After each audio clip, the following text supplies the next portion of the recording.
পবিত্র মাহে রমজান প্রস্তুতিমূলক কিছু আলোচনার দরকার আছে বলে মনে করি। মানুষ আমরা সবাই মরণশীল। আজকেও একটা জানাজা পড়লাম, জানেন তো, হাজী আব্দুর রশিদ চাচা চলে গেছেন। তো এমন আমরা অনেকে চলে যাব কিছুদিনের মধ্যে, কেউ আর একটু পরে, সিরিয়ালে হয়তো বা এদিক সেদিক হতে পারে, কিন্তু আমরা যে যাব, কবরে যাব, এতে কোনো সন্দেহ নাই। প্রতিটা মানুষ আমরা কবর পথের যাত্রী। আল্লাহ বলেন, যতই তোমরা দুনিয়াতে থাকার চেষ্টা করো, অনেক অর্থ সম্পত্তির মালিক হও, অবশেষে তোমাদেরকে কবরের জগতে যেতেই হবে। আর কবরে যাওয়ার পর আরেকটা জায়গা আমাদের অতিক্রম করা লাগবে, সেটাকে বলা হয় হাসর। আর হাসরের মাঠে একটা পুল, একটা ব্রিজ বানাবেন মহান আল্লাহ। কি বানাবেন? ব্রিজ। এই ব্রিজের উপর দিয়ে কোনো বাস চলবে না, ট্রাক চলবে না, প্রাইভেট কার না, ইভেন কোনো সাইকেলও চলবে না।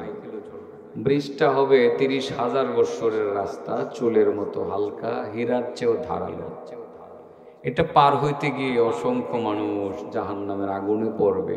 এটা পার না হয়ে কেউ জান্নাতে যেতে পারবে না। কেউ পার হবে স্লো গতিতে, কেউ পার হবে দ্রুত গতিতে, কেউ পার হবে বিজলির মতো, আবার কেউ দীর্ঘ সময় লাগিয়ে পার হবে। কেউ পার হতে পারবে না, মাঝপথে গিয়ে পড়ে যাবে, চেকপোস্টে ধরা খাবে, জাহান্নামের আগুনে নিক্ষিপ্ত হয়ে যাবে। নানানভাবে মানুষ পার হবে। কেউ পার হতে পারবে না, প্রথম থেকেই পারবে না। কেউ মাঝামাঝি গিয়ে পড়ে যাবে, কেউ শেষ প্রান্তে গিয়ে পড়ে যাবে, আবার কেউ কোনো রকমে পুলটা পার হয়ে জান্নাতে যাবে, আবার কেউ বিজলির মতো পার হয়ে যাবে, আবার কেউ এই পুলের উপরে উঠবেই না, তার উপর দিয়ে পাখির মতো উড়ে উড়ে চেকপোস্টের সব কিছুকে ফাঁকি দিয়ে বিনা হিসাবে সবার আগে জান্নাতে যাবে। কত ধরনের মানুষ কত রকম অবস্থার সম্মুখীন হবে ফুলসেরাতে। 60টা চেকপোস্ট হবে। কয়টা চেকপোস্ট?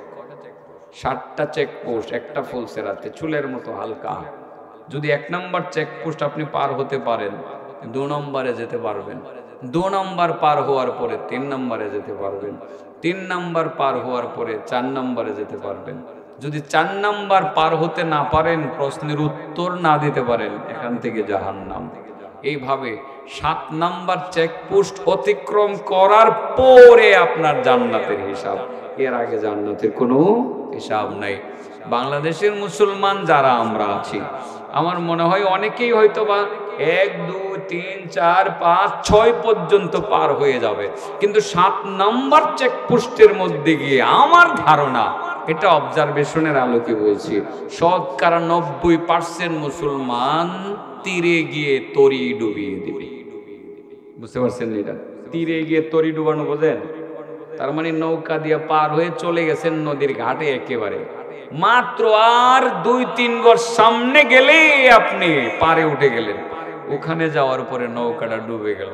বলেন তো দেখি, সারা নদী পার হয়ে গিয়ে তীরে গিয়ে তরি ডুবে গেলে যেমন হয়, ঠিক এই রকম কিছু মানুষ ফুলসেরাত পার হইতে গিয়ে 1, 2, 3, 4, 5, 6 নম্বর চেকপোস্ট পার হয়ে যাবে। আরেকটা চেকপোস্ট পার হইলেই জান্নাতে চলে গেল। ওই জায়গাতে গিয়ে আমার ধারণা 80%ই বলছি, শতকরা 80% মুসলমান জাহান্নামের আগুনে নিক্ষিপ্ত হবে, শেষ সময়ে গিয়ে ধরাটা খাবে। এটাকে বলি আমরা তীরে গিয়ে তরি ডুবে যাওয়া। বুঝাইতে পারছি কথাটা? তো এই যাই জামালা যাওয়ার দরকার কি? আমার কথা হইলো সহজ একটা পথ বলে দেব। এই যে একটা স্প্যান্ডেল আছে না, হ্যাঁ, এই যদি এইগুলো যদি চেকপোস্ট হয়, 1, 2, 3, 4, 5, 6, 7টা যদি হয়, এদিক দিয়ে আইলে চেকপোস্টে তো একজন একজন করে চেক করবে, পুলিশ থাকবে না? তো এই দিক দিয়ে আসলে তো চোখে পড়বে চেকারদের, যারা চেক করে, ওরা তো চেকপোস্ট বানিয়ে বানিয়ে বসা আছেন আল্লাহর ফেরেশতারা, এদের চোখ এড়ানো যাবে।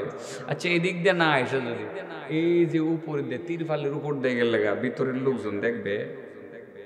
আমার নবী কয়, আমার এমন কিছু উম্মত আছে চেকপোস্টে যাইতই না। চেকপোস্টের উপর দিয়ে চেকারদেরকে ফাঁকি দিয়ে বিনা হিসাবে পাখির মতো উড়ে উড়ে জান্নাতে চলে যাবে। এটা বেশি ভালো না? আমি এই ওয়াজটাই করি আজকে। কি কই, কি করলে পাখির মতো উড়ে উড়ে বিনা হিসাবে আপনি জান্নাতে চলে যেতে পারবেন? এটাই করি। মুরব্বী কি বলেন? এটাই করি, এটাই করি। চেকপোস্ট নিয়ে বেশি কথা বলবো না, রাত্র তো বেশি হয়ে গেছে। 7টা চেকপোস্টে 7 ধরনের জিজ্ঞাসাবাদ হবে। ধরা খাইলে তো খাইলেনি, যেটার মধ্যে ধরা খাইবেন এখানেই শেষ। মুহাম্মদুর রাসূলুল্লাহ সাল্লাল্লাহু আলাইহি ওয়াসাল্লাম বলেছেন। এই হাদিসটি ইমাম গাজালি দাকায়েকুল আখবার নামক কিতাবে এনেছেন। ইমাম গাজালির কিতাব থেকে আমি দেখেই বলছি। মূলত আমার তো নিজের থেকে তৈরি করে কোনো কথা বলার ক্ষমতা নাই। আছে আমার নবীর হাদিস, এগুলোই আমাদের পুঁজি। পবিত্র আল কোরআনের আয়াত, এগুলোই আমাদের সম্পদ। এই সম্পদের বাইরে কথা বলার সুযোগ নেই। আমার নবী সাল্লাল্লাহু আলাইহি সাল্লামের একটি হাদিসের মূল্য যে কত বেশি, আমি তো মনে করি এই হাদিসটাই যদি উম্মত ফলো করে, 7টা চেকপোস্টের বিবরণ যদি উম্মত ফলো করে, উম্মতের আর কিছু লাগে না। এ জান্নাতে যাবে, তাকে কেউ আটকে রাখতে পারবে না। আসলে আমরা ওয়াজ শুধুমাত্র শুনি, বুঝি না, আমল করি না। নবীর ভালোবাসার কথা মুখে মুখে বলি, বাস্তবে ভালোবাসি না। নবীর ভালোবাসার কথা গজলে গানে বলি, সুন্নতের উপর আমল করি না। নবীর ভালোবাসার কথা শুধুমাত্র মিছিলে মিছিলে বলি, কিন্তু বেশি বেশি দুরূদ পড়ি না। ও হতভাগা মুসলমান, তুমি দুরূদ থেকে বঞ্চিত কেন? তুমি বেশি বেশি দুরূদ পড়তে পারো না? বেশি বেশি দুরূদ পড়লে তো আল্লাহর রহমত নগদে নগদে নাজিল হয়, ঠিক না বেঠে? দুরূদ তো এমন আমল যে আমল দ্বারা আল্লাহর রহমত নগদ নগদ নাজিল হয়। নবীর সুন্নত তো এমন আমল যে আমল দ্বারা আল্লাহর নবীর সাথে জান্নাতে থাকার সৌভাগ্য অর্জিত হয়। আমরা দুরূদ পড়ি না, সুন্নতের উপর আমল করি না। মুখে মুখে শুধু ভালোবাসি ভালোবাসি, সারাদিন ভালোবাসি ভালোবাসি বললে চলবো? হ্যাঁ, ভালোবাসা দেখাই দিব না? প্রথম তো দেখাবেন, দুরূদ পড়বেন। সাল্লাল্লাহু আলা সাইয়্যিদিনা ওয়া মাওলানা মুহাম্মদ ওয়া আলিহি ওয়া আসহাবিহি ওয়া সাল্লাম। সাল্লাল্লাহু আলা সাইয়্যিদিনা ওয়া মাওলানা মুহাম্মদ ওয়া আলিহি ওয়া আসহাবিহি ওয়া সাল্লাম। পড়েন বাবা, দুরূদ পড়েন। সাল্লাল্লাহু আলা সাইয়্যিদিনা ওয়া মাওলানা মুহাম্মদ ওয়া আলিহি ওয়া আসহাবিহি ওয়া সাল্লাম। মহব্বত করে করে দুরূদ পড়বেন, দিলে শান্তি লাগবে। দুরূদে আল্লাহ রহমত নাজিল হয়, এটাই তো শান্তি। রহমত মানেই তো শান্তি। আমি বুজুর্গদের এই দুরূদের আমল দেখছি। আমি তাদের সাথে যখন দুরূদ পড়তাম, ভালোবাসার ঢেউ খেলতো চোখের পানি। ভালোবাসার চোখের পানির কিন্তু স্বাদই আলাদা, ঠিক না বেটি? মহব্বতের চোখের পানির মজাই আলাদা। এমনিতে গানে গানে দুরূদ পড়া আর মহব্বত করে দুরূদ পড়ার বেশ কম আছে। দুরূদ হওয়া লাগবে মহব্বত দিয়ে। বলেন কি দিয়ে? মহব্বতের দুরূদে ভালোবাসার ঢেউ খেলে ঢেউ খেলে একটা বার দুরূদে 10টা রহমত নাজিল হয়, 10টা গুনাহ মাফ হয়, 10টা মর্যাদা উঁচু হয়। সুবহানাল্লাহ। ভালোবাসা মুখে মুখে না, শুধু বাস্তবে ভালোবাসতে হবে। মনে থাকবে এই কথা? ও যুবক, আজ থেকে তুমি দুরূদ বাড়িয়ে দাও, পরে একটা একটা করে সুন্নত তোমার মধ্যে তুমি নিয়ে আসো। আমি সেদিকে না যাই, নবীর হাদিস সাল্লাল্লাহু আলাইহি সাল্লাম, নবীর হাদিসটাই বলি। ফুল সেরাতটা আপনি পারবেন কিভাবে? ও আরেকটা কথা, এটা না বললেই নয়। 7 নম্বর চেকপোস্টে দাসপাড়ার মানুষ বেশি ধরা খাবে। কত পার্সেন্ট?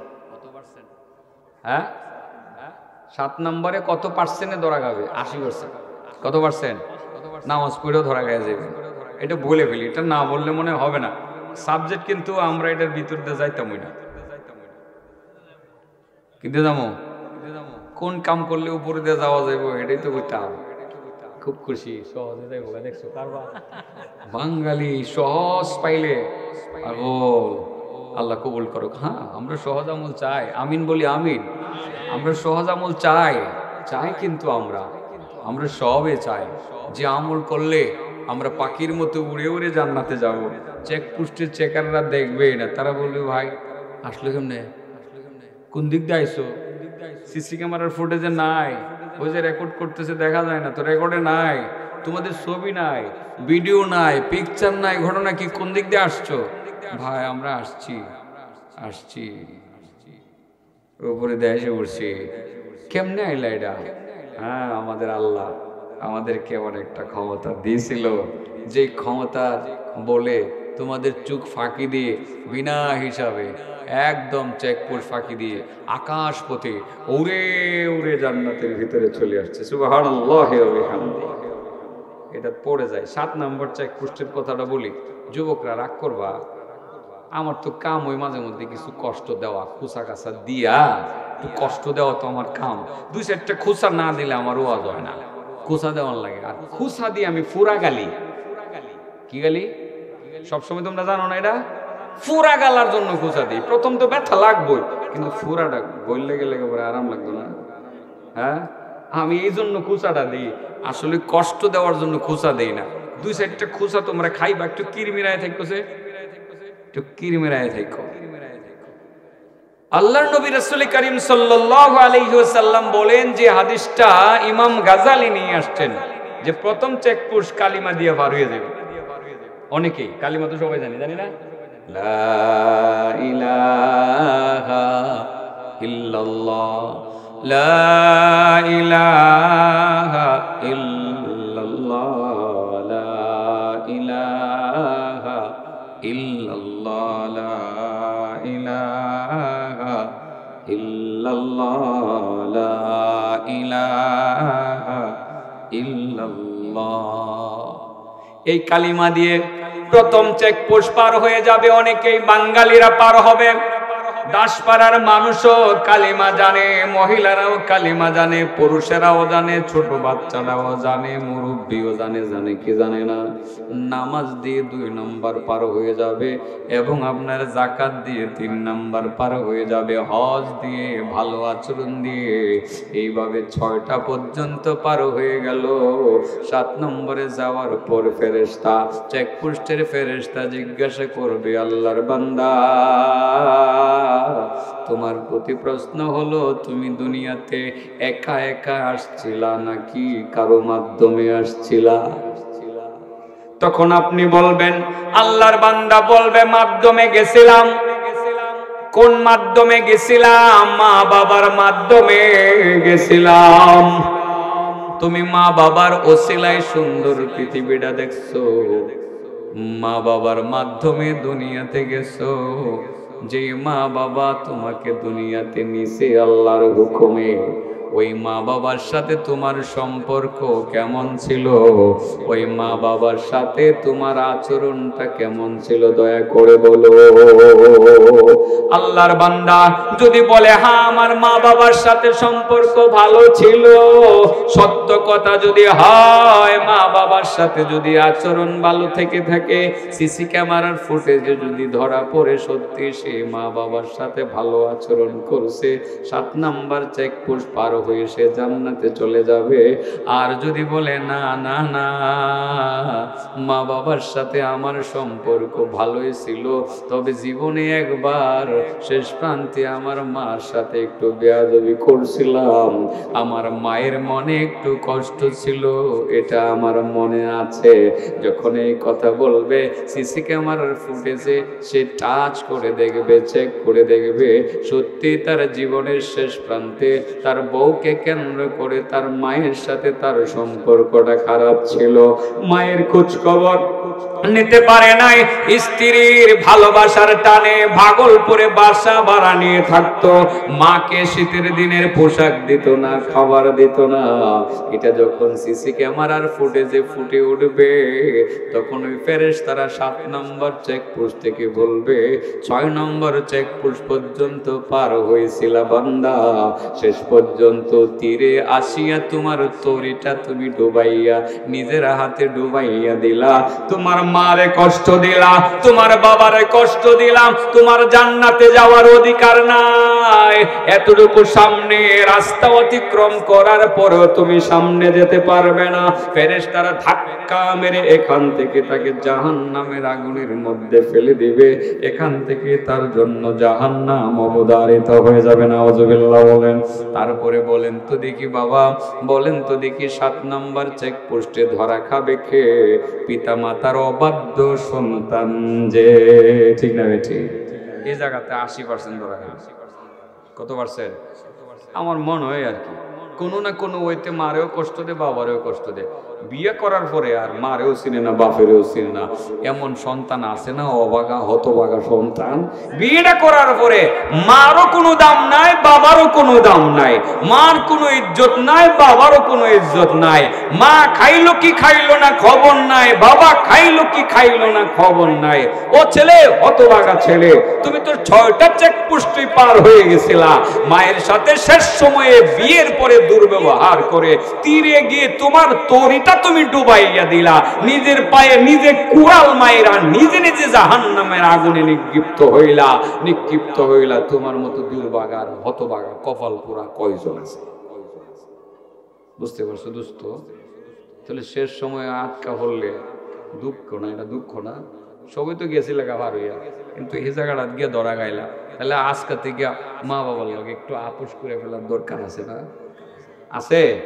আজকে মার লগে আপোষ। মা যা করছি সব ভুল করছি, বাবা যা করছি সব ভুল করছি, অন্যায় করছি।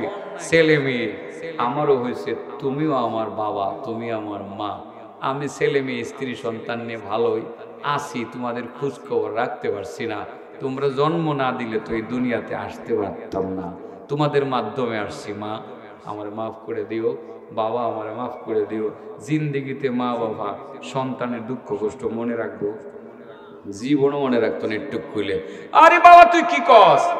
ভিতরে ভিতরে খুশি, আমার ভিতরে মাফ চাইছে। হ্যাঁ খুশি, কি ডাইরেক্ট খুশি, ডাইরেক্ট খুশি। মাও খুশি, বাবাও খুশি। বুড়া বুড়ি 5 দরের মধ্যে গিয়ে কি ব্যাপার, আমার ফুটটা মাশাআল্লাহ কি সুন্দর চেঞ্জ হয়ে গেল।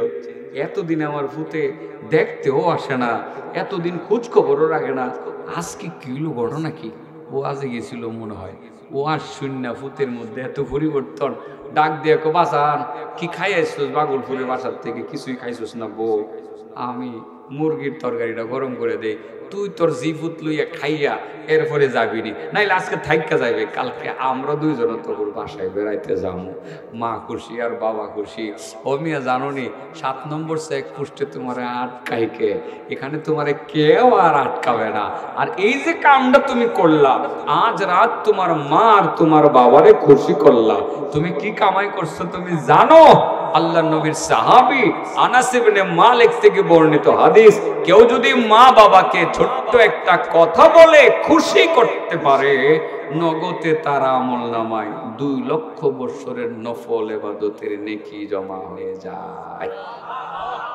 কয় লক্ষ বছরের? সুবহানাল্লাহ কই। তাহলে 7 নম্বর চেকপোস্ট পার হওয়ার জন্য কি করণ লাগবে? মা বাবারে খুশি করণ লাগবে। খেদমত কইরা না কইরা? হ্যাঁ, মা বাবারে খেদমত কইরা। এত বেশি কিছু খাইতে চায় না তো মা আর বাবা। একটা কমলা দিলে ওইটারে 60 টুকরা করে লাই, ওরে একটা খায় আর বাকিটা নাতিরারেই খাওয়াইলা, ঠিক না বেঠিক? কিন্তু আবার কমলাটা না দিলে মনে মনে কষ্ট হয় না। দেখছো এর জীবুতিছে আর না জীবুতিরই দেয়, আমার আর তো দেয় না। কিন্তু দিলে খাইতো না, তোমার জীবুতিরই খাওয়াইবো, ঠিক না বেঠি? দিলে খাইতো না, তোমার জীবুতিরে খাওয়াইবো। আমি একটা টেকনিক করি এখন, আমার জি আর ফুট 3 জনের 3টা দায়িত্ব দিছি। ছেলেরে বলছি তোমার দায়িত্ব হলো দৈনিক তোমার দাদুর একটা কলা খাওয়াইবা। ও বাবা ঠিক আছে। বড় মেয়েরে বলছি তোমার দাদুরে তুমি একটা কমলা খাওয়াইবা, ও বাবা ঠিক আছে। ছোট মেয়েরে বলছি একটা আপেল খাওয়াইবা, ও বাবা ঠিক আছে। তো এখন আমার কাছে গেলে আপেল ওলা আপেল শর্ট থাকলে বাবা আমার আপেল শর্ট আছে, আর যিনি কমলাওয়ালা উনি কয় বাবা আমার কমলা শর্ট আছে। আর আমার ফুতে কো বাবা ঘরে যে কলা নাই তাহলে দাদুরে কি খাওয়াবো? আমি দেখি আমার মা মুচকে মুচকি হাসে, আমার কত হইলো আমি এটাই তো চাই। তুমি মুচকি মুচকি হাসবা, আমি এটাই তো চাই। আমি নিজে খাওয়াই না আমার মারে, আমার ফুতে রেগে দিই দাদুরে খাওয়াই দিও, এখন খাওয়াই দিয়ে এবার। আমি বসে বসে দিই কি করে কলাটা নেই, দাদু খাও না, হন নামাজ পড়বো, এখন খাও তুমি, খাই তুইও, না খাইলে বাবার কাছে কইয়ে দেবো। বসে বসে হাসি, পরে খায়, অর্ধেকটা খায় অর্ধেকটা হেরে খাওয়ায় দেয়। কমলা চিল্লায়, একটা টুকরা খায়া বাকিটা আবার নিজের নাতির হাতেই দিয়ে দেয়। আপেল এক সির খায়া বাকিটা হেরারেই দিয়ে দেয়। আমি বুদ্ধিটা করছি আর কি। আমার কথা হলো মা যাতে এই কথা না কইতে পারে যে ছেলে মেয়েরারে খাওয়ায়, আমারে খাওয়ায় না। আমার কথা হলো যে আমার ছেলে মেয়েরাই আমার মারে খাওয়ান লাগবো, এই তালিমটা আমি দিয়ে দিছি। আমি আবার হিসাব হলো আজকে খাওয়াইছো খাওয়াইছো, তো খাওয়াইলে কো খাওয়াইছি, না এলে বিচার দেয় মা তো কলা কিনে দেয় নাই, মা কলা কিনে দেয় নাই, দিল না কেন, একটু শাসন করি। আরে বাবা মা বাবা খায় না তো, এই বুড়া বয়সে কি খাইতে পারে? খায় না, একটু সামনে হাজির করলেই মা বাবা খুশি হয়। আমি কি বুঝাইতে পারছি কথাগুলো? ও ছেলে, মা বাবারে খুশি রাখবা সব সময়।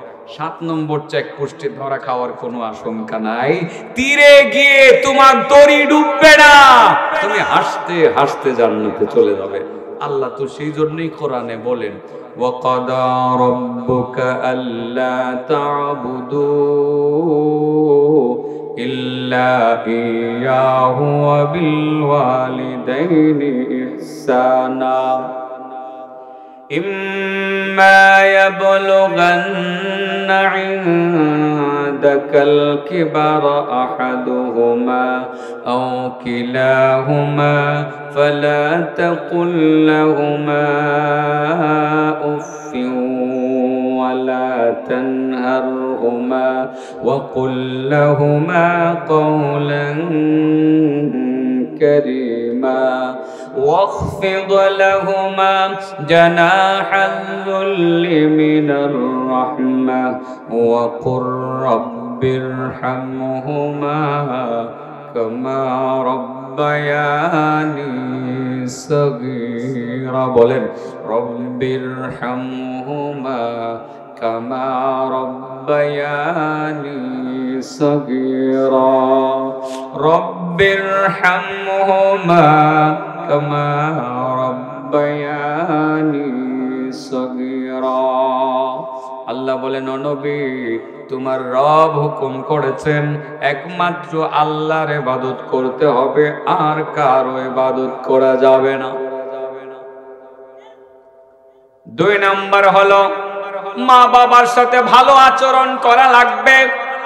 মা বাবার 2 জনের একজন যদি বার্ধক্যে উপনীত হয়ে যায় অথবা 2 জনেই যদি বার্ধক্যে উপনীত হয়ে যায়, তোমরা তাদের সেবা করবে। সেবা করতে গিয়ে বিরক্তির সুরে ওফ শব্দটি পর্যন্ত উচ্চারণ করবে না। সাবধান, মা বাবাকে কোনো ধমক দিবে না, বরং তাদের সাথে মিষ্টি মিষ্টি আচরণ করবে। ধমক দেওয়া যাবে না, মা বাবাকে ধমক দিবে না, মিষ্টি মিষ্টি আচরণ করবে। মা বাবার জন্য তোমাদের দয়ার পরশ সব সময় তোমরা বিছিয়ে রাখবে এবং মা বাবার জন্য তোমরা দোয়া করবে রব্বিরহামহুমা কামা রব্বায়ানি সগীরা। ওগো আল্লাহ, আমার মা বাবার প্রতি তুমি দয়া করো, তারা যেমন ছোটবেলা আমার প্রতি দয়া করেছে। দোয়াটাও আল্লাহ শিখিয়ে দিছে মা বাবার জন্য। দোয়া কেমনে করণ লাগবে আল্লাহ এটা স্পেসিফিক শিখিয়ে দিছে। অন্য সব দোয়া কি আল্লাহ শিখেছে? হ্যাঁ শিখেছে না তো? আমার নবী অনেক দোয়া শিখেছে, কিন্তু আল্লাহ মা বাবার জন্য কেমনে দোয়া করণ লাগবে আল্লাহ নিজে এটা শিখিয়ে দিছে। বলেন রব্বিরহামহুমা কামা রব্বায়ানি সগীরা। আমি এই জায়গাটা কথাটা এই জন্য বলতেছি, পোস্টারে লেখা আছে সকল কবরবাসীদের মাগফিরাত কামনাই বারবার আমি দোয়াটা করতেছি বাবা, জানেন এই দোয়াটা করলে কি লাভ হয়? বহু আল্লাহর বান্দা আছে, তার মা নাই, তার বাবা নাই। আল্লাহর বান্দা আছে, দাদা দাদি নাই, নানা নানি নাই, মা বাবা দুনিয়াতে বেঁচে নাই। কেউ যদি মৃত ব্যক্তিদের জন্য একবার দোয়া করে এই দেখবেন তুমি এখন সাবজেক্ট কেমনে যায় পড়ছি আমি জাগাত বলছিলাম না, চেক পুষ্কটা 7 নম্বর চেক পুষ্টি ধরা গেবো গাড়া ওই হতবাগা ছেলে মেয়েটি যেটি মা বাবার কথাবার্তা শুনে না, তাদের কথাবার্তা অনুযায়ী চলে না, তারা কষ্ট দেয়, এটি 7 নম্বরীকে ধরা খাইবে। আজকের থেকে আর ধরা খাইতো না ইনশাআল্লাহ। আপুস হয়ে যেত না ইনশাআল্লাহ আব্বার সাথে? শরমের কি আছে, বাপ হইতো, নিজের বাপ হইতো। বাবা সরি, অসুবিধা আছে? মা সরি মা মাফ করে দিও, অসুবিধা আছে কোনো? মারে ক বাপের কয়টা কি অন্য মানুষের কাছে কইতাছে? মা বাবার লোক একটু কয়েলে বা ছেলেরা পারতা না, কষ্ট দিতে না তো মারে আর কোনো দিন? হ্যাঁ দিবা দিবা না? সরি বলে ফেলবানি? ইনশাল্লাহ বলে ফেলবো। তো এরপরেও ভাবলাম যে যদি এদিকে যাওয়াই লাগে তো ধরা খাইবে, ঠিক আছে না? এরপরেও চিন্তা, লাস্টে তো একটা করছি যাতে না যাওয়া লাগে, এদিক দিয়ে যাতে যাওয়া যায়। হ্যাঁ এটা তো কইছি, কইলিতাম রেডি আছে?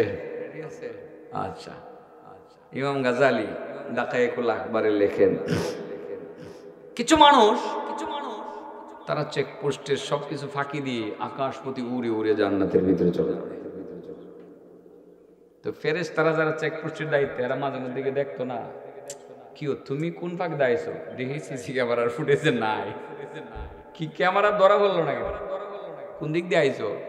আমার আল্লাহ যদি পার করে দেয়, কোনো ক্যামেরা স্যামেরা কাম হইব? হ্যাঁ কাম হইতো না। কিভাবে আইলা তোমরা জান্নাতে? ওই গেটে দৌড় দিয়ে ঢুকলাম।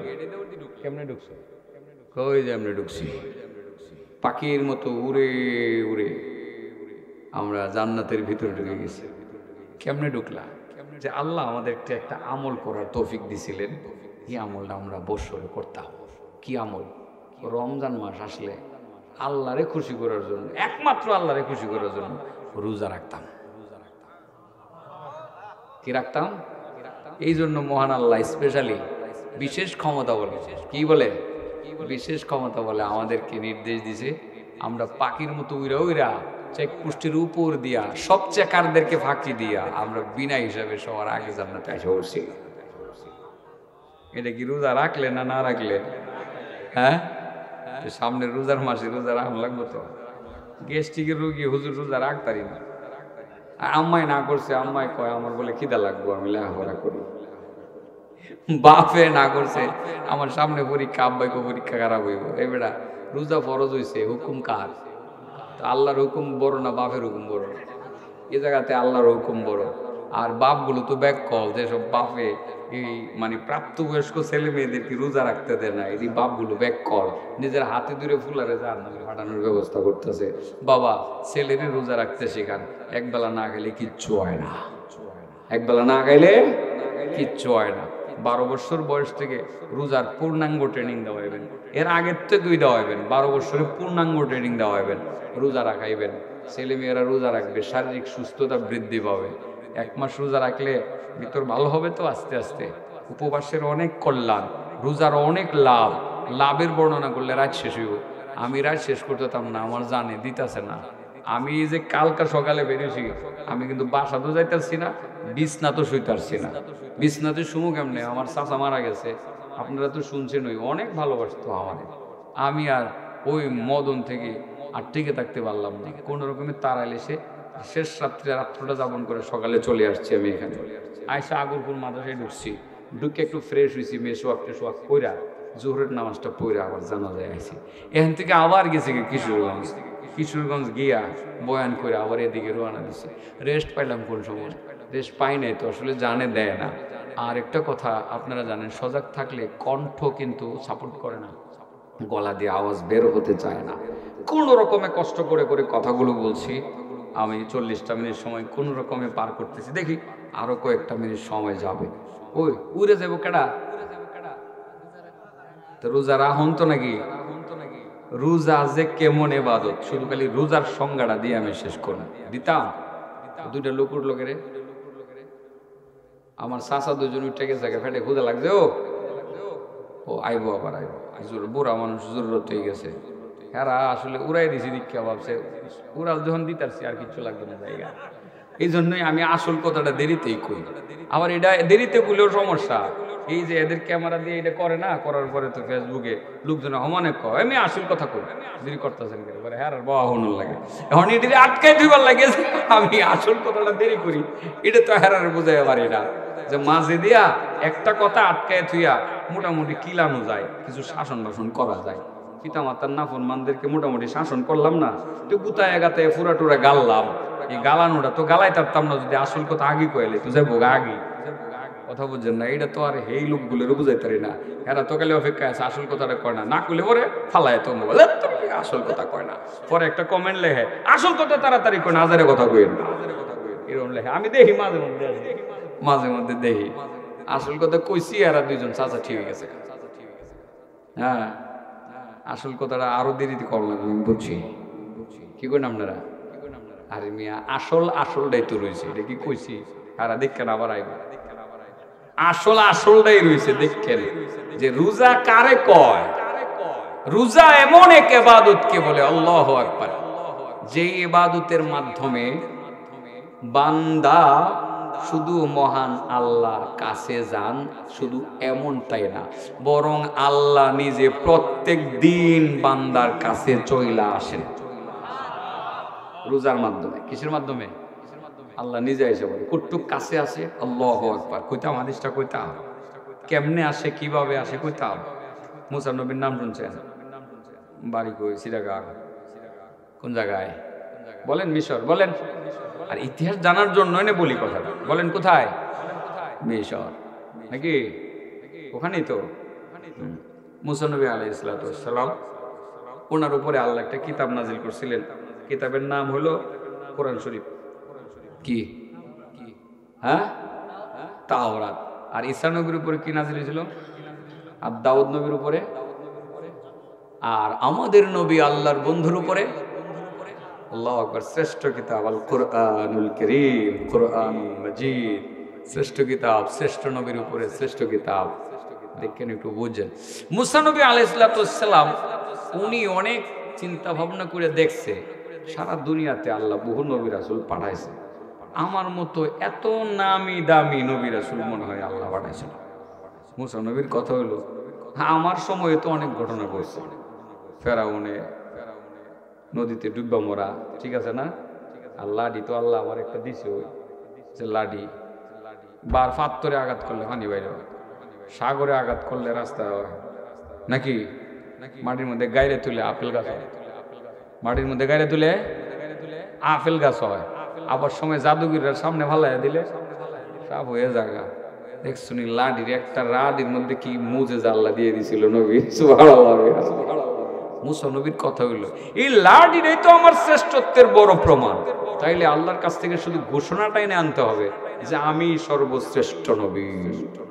মুসা নবী দেখ যুক্তিটা দেখেন, আসলে কি উনি সর্বশ্রেষ্ঠ নবী?